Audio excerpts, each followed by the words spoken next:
Kapan seseorang terputus koneksi batinnya secara mutlak dari nur Allah Subhanahu wa Ta'ala? Jawabannya, ketika dia terjebak kepada kesalahan, dia nggak langsung balik. Hadis qudsinya jelas, kullu bani Adam khata'un, setiap manusia pasti salah. Namun hadis qudsi ini bukan untuk membenarkan kesalahanmu, bukan untuk memberi menyenangkan para pendosa, bukan.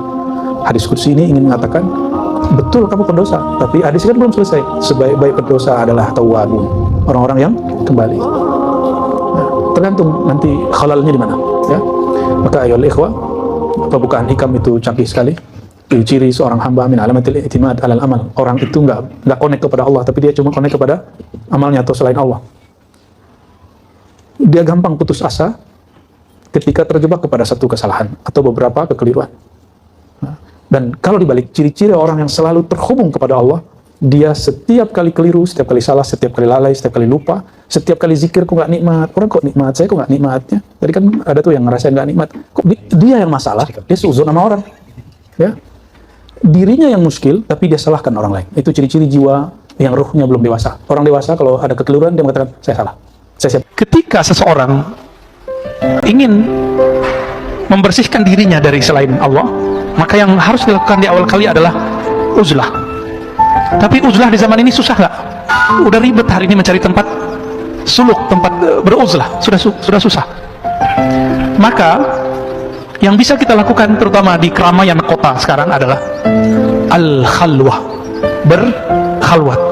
Jadi tolong setiap hari, setiap malam menyempatkan waktu bersama Allah sebelum subuh atau sebelum tidur. Hatta walau rubu' sa'ah, ya. Walaupun cuma seperempat jam.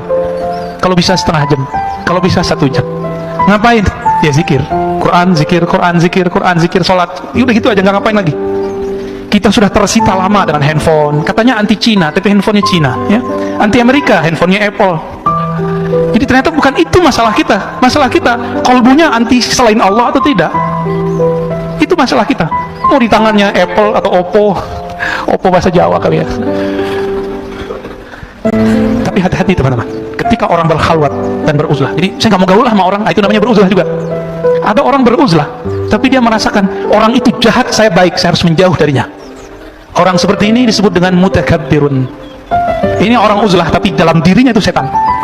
Setan uzlah, jadinya begitu. Semakin nambah ilmu di dalam dirinya, yang bertambah sombongnya. Bertambah zikirnya, bertambah sombongnya. Maka nanti dia akan ngomong orang, ente zikirnya berapa? Gua zikir berapa? Saktian mana kita? Nanti ngomongin gitu, Pak. Adu ma'rifat kita. Emang ma'rifat apa sih? Kok bisa diadu-adu? Ma'rifat nggak bisa diadu, Pak. Yang bisa diadu nih, ini bisa diadu nih.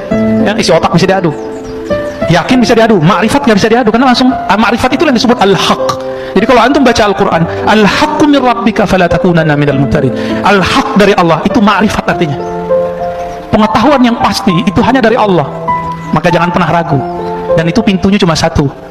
Al-bab al-Muhammadi, yaitu pintu Rasulullah SAW. Maka yang tidak melewati jalur kenabian, tidak akan sampai kepada al-ma'rifat.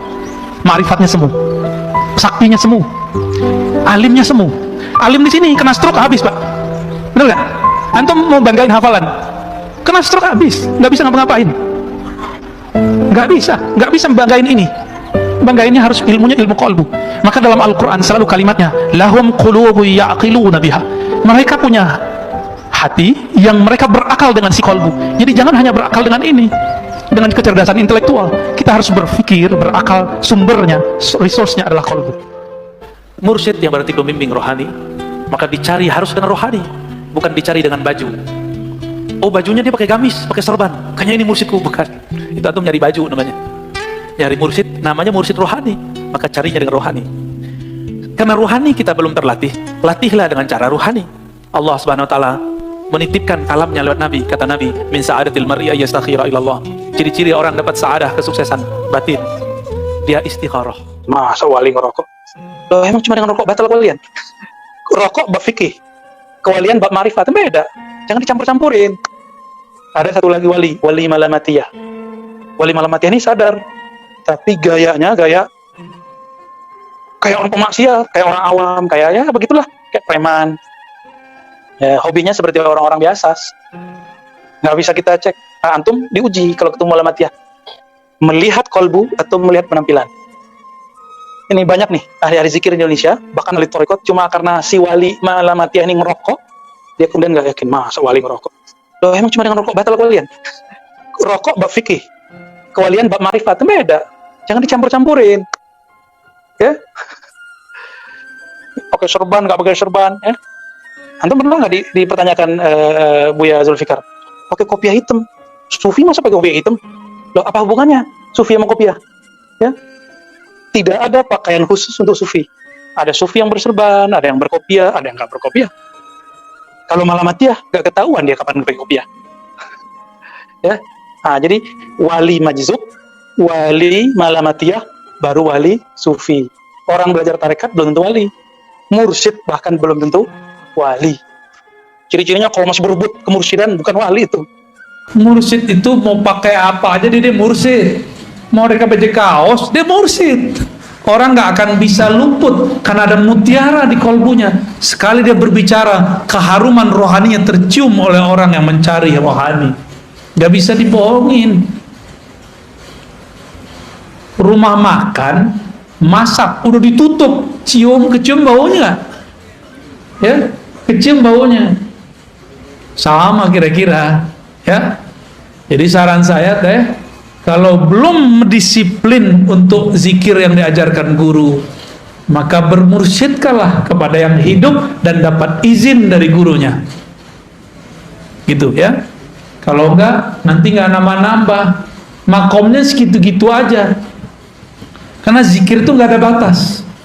Zikir itu di atas makom ada makom, di atas makom ada makom.